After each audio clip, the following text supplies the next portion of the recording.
Now I have to finish the book. Like, I have to. What? I didn't see that coming. I did not see that coming. We're just gonna take this cover right off. So pretty. Oh my goodness. Good morning, everyone, and welcome to Vlogmas Day 4. It's a very rainy day today. All of the snow has melted, and while I do have a lot of things I need to get done, I think what I'm going to start the day with is I'm just going to read. I'm reading Caraval right now by Stephanie Garber. This book is really... I really like it. I'm almost halfway through and I've just kind of got to that point. You know when you're reading a book and you're like, you're invested, you're turning the pages, you still want to know what happens, but it's still unclear whether you love the book or not. I think I love this book. This is the first like fantasy book I've ever read. It's very magical, fairy tale sort of feel. It's kind of reminiscent of like an Alice in Wonderland kind of vibe, but like circus and like period drama at the same time. And I've just finished a scene that, not gonna lie, now I have to finish the book. Like, I have to. I wanted to get into this trilogy because I heard a lot of people talk about Once Upon a Broken Heart, that trilogy, which takes place in like the same world, I guess, but it's a different storyline. And apparently you can read this one first. So I wasn't as excited to read this because I haven't heard as many good things about it, but I love it. I don't know if it's just like me having never read fantasy, and also like I love a little bit of young adult romance. Sorry, it's entertaining, it's easy to read. I am really liking it. I just like to read for entertainment. That is how I've gotten back into reading fiction, is just letting go of the idea that you have to read something like smart.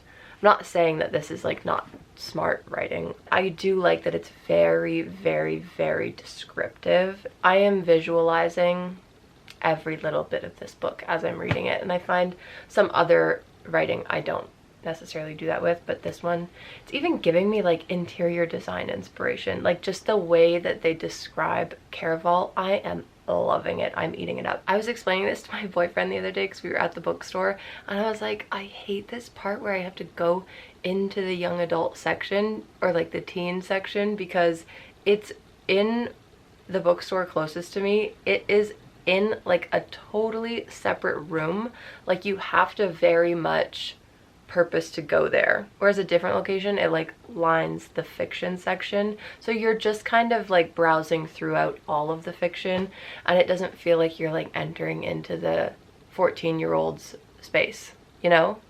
Which, go all the 14-year-olds, good for you for reading, but I don't want to be judged for reading the same books as you. But I'm slowly getting over that as I'm realizing it's just fun to read books that are fun, that you enjoy. And so I want to get through a little bit more of this book today because I need to figure out what's happening. This is how the sections are divided. Is that not so pretty? But so I just finished the first night and now I'm on night 2. So I think I want to at least get through night 2 today, and we'll see what happens. Because I need something to happen, because that last chapter was revealing.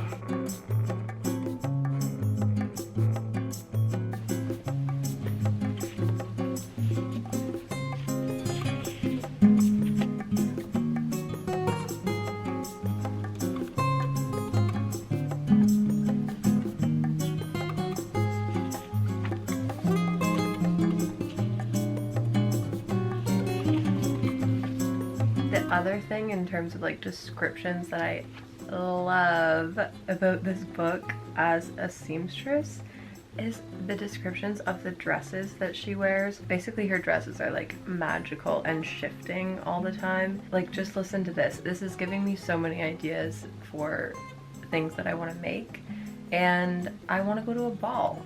Is that too much to ask for? She'd hoped for something less noticeable, a dress that would blend into the night, but this gown definitely had a mind of its own. A giant wine-red bow sat atop her bustle, its two thick ties streaming down her backside to the floor. already off to a good start. The rest of the dress was pure white except for the bodice, which was wrapped in red ribbons, leaving only glimpses of the snowy fabric beneath. This is where it gets good. Picture this dress, guys. Her shoulders were bare, though long sleeves covered her arms. Like the bodice, they were threaded with ruby ribbons, which tied on top of her hands, leaving their ends to dance between her slender fingers. I want that dress. I want it.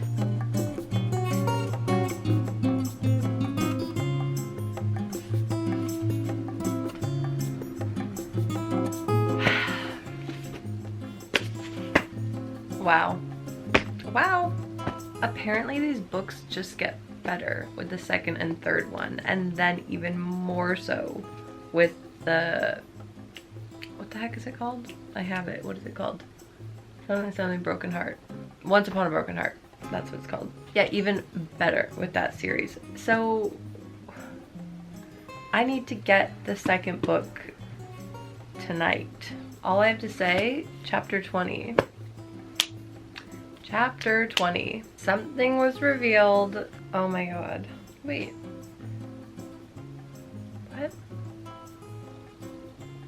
What? What? What? Oh my god.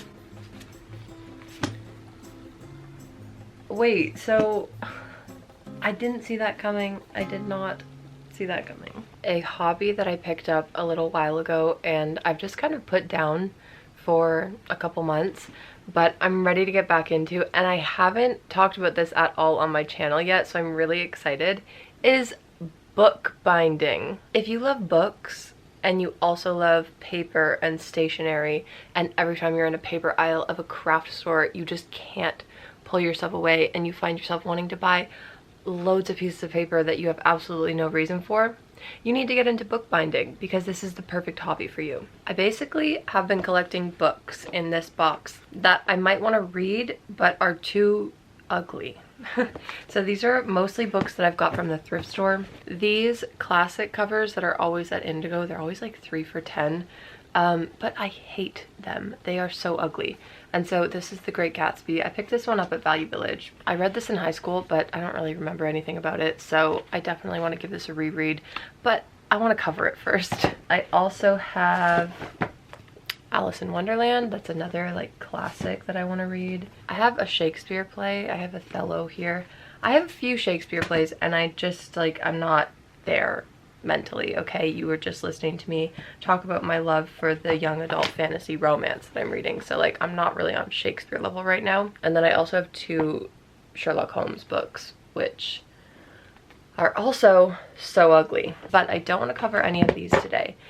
A while ago, and this was kind of my last project that I did, because you know when you're into a hobby and then something goes wrong on a project that you're working on, and that's enough for you to just be like, I don't want to do this anymore for the time being. That was me when I tried to bind Jane Austen's Persuasion. So I just got a paperback from the thrift store and I did these really pretty end pages. Like, look at how nice those are.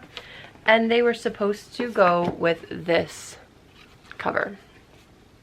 So like you can imagine that that would have looked really nice. And then I was gonna try in this blank space here to do some sort of like title, but for whatever reason my measuring was just like wildly off for this one. I had a few more that I successfully bound before this, but they were all the same size.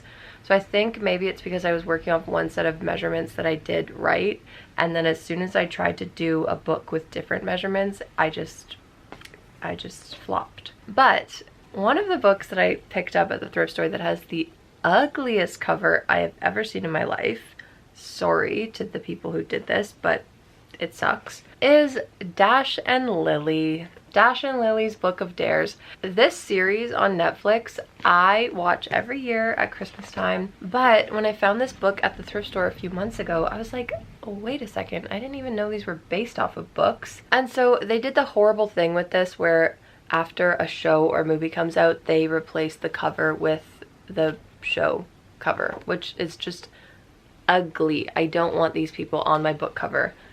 And I love the show, but I don't want them on my book cover. So I thought that this would be a fun, quick, easy read for Christmas time. Just like something cheesy and cozy.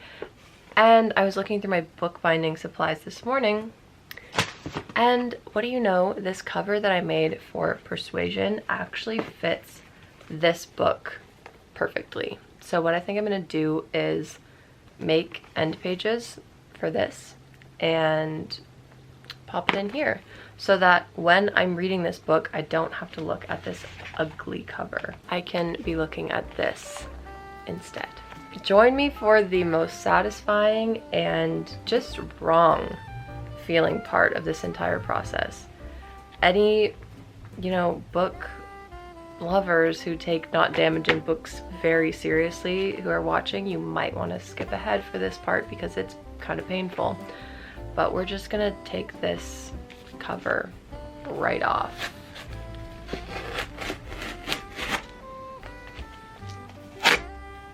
There we go.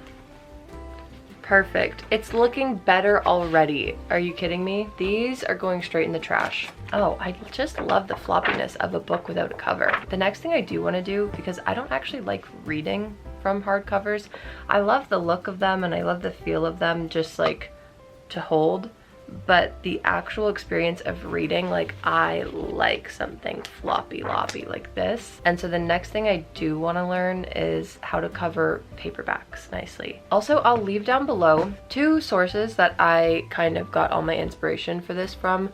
Number 1 is Rajiv Surendra, who I'm talking about all the time. He is the best. His tutorial is more like full bookbinding from start to finish. So if you want to make like a notebook or something and actually individually bind all of the pages together and then cover it, his tutorial is really great and in-depth for that. That's a little bit of a bigger feat though, and so I found a tutorial about rebinding books or recovering books, and I'll leave that down below as well. And she makes the most stunning like gold hand-painted covers that just look amazing and are a little bit too much pressure for someone like me who is not great with a paintbrush.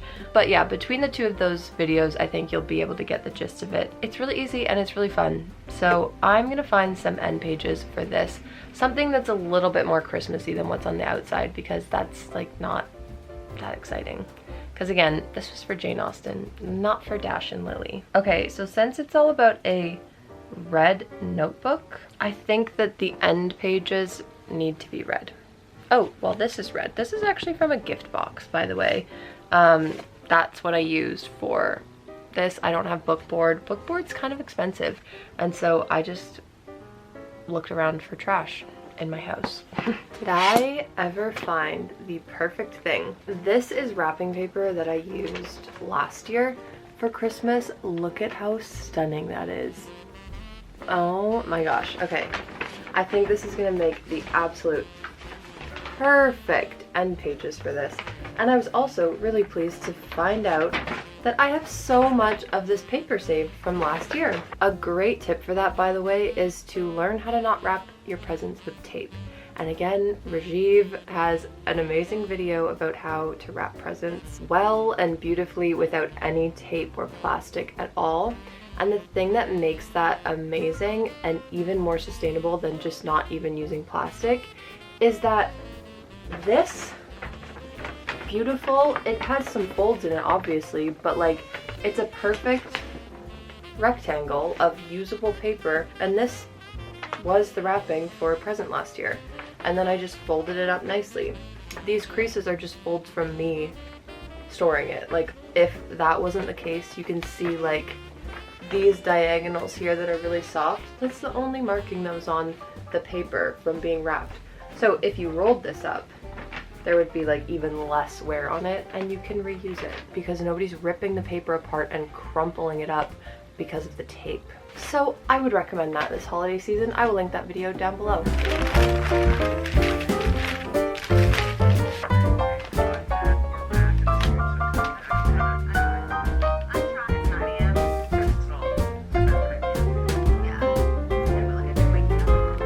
So this isn't going to be a full book covering tutorial, obviously, because I'm only doing the end pages, and the videos that I left down below are going to explain it better than I can anyways. But for this part, I'm just measuring the exact measurement of the pages, as opposed to like before when you do the covers, you have to measure for this and the spine and then leave a few millimeters of extra space, and then you space them out basically so that this fold can happen, so you can see like the pieces of board are spread out.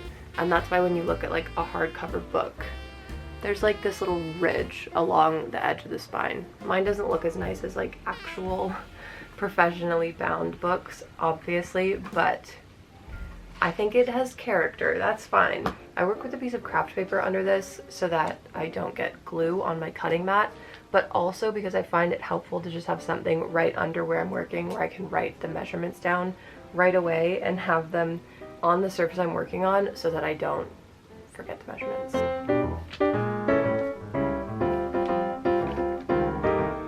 And then how the end pages work is, so basically you're taking that measurement of the dimensions of the book pages and then doubling the width.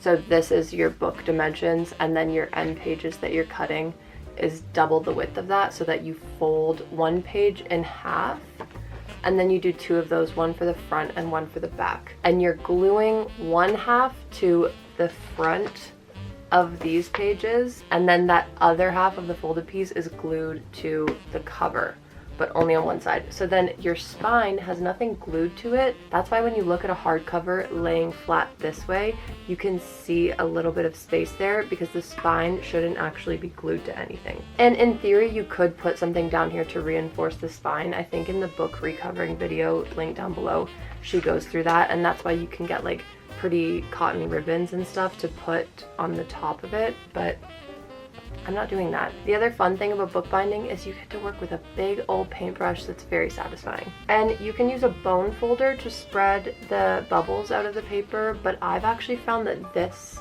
what do you call this, like a palette knife for painting actually works really, really nicely because it's very like flexible. So I just spread it over the paper like this, like really gently, to make sure that nothing is cutting the paper when it's wet, because I found that the bone folder actually kind of damaged the paper a little bit when I used that.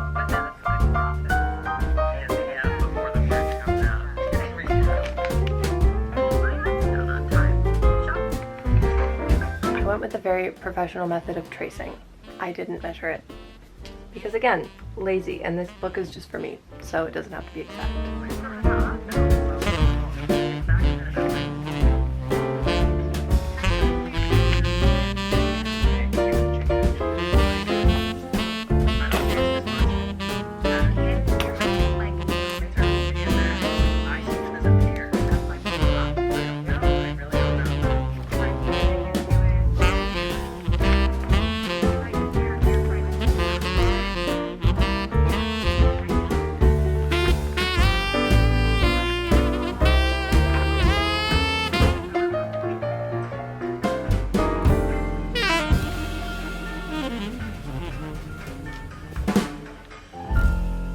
I'm gonna try not to handle this too much because I have to press it, but look at our pages.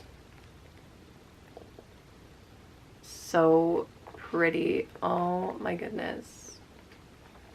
Okay, I don't want to like bend it too much until the glue is dry. So now I'm just gonna press this under like some really heavy stuff and leave it sit for hours, wait for the glue to dry, and then I will be ready to read this adorable book. I think I'm gonna end this video here. I hope you enjoyed spending this very bookish rainy day with me. I'm so excited that I finally got to share with you my book binding because I have been waiting to do that for a very long time now. I think that that would make such an amazing gift for a book lover in your life if they have a book that's like their favorite book ever that they're obsessed with, and you bought a paperback of it and recovered it in something amazing and custom just for them. That would be the most special gift I think anyone could ever receive. If you want to check out yesterday's vlog, I will have that link down below. You can also subscribe down there so that you know every time I post. It will hopefully be every single day this month. So I will see you back here tomorrow.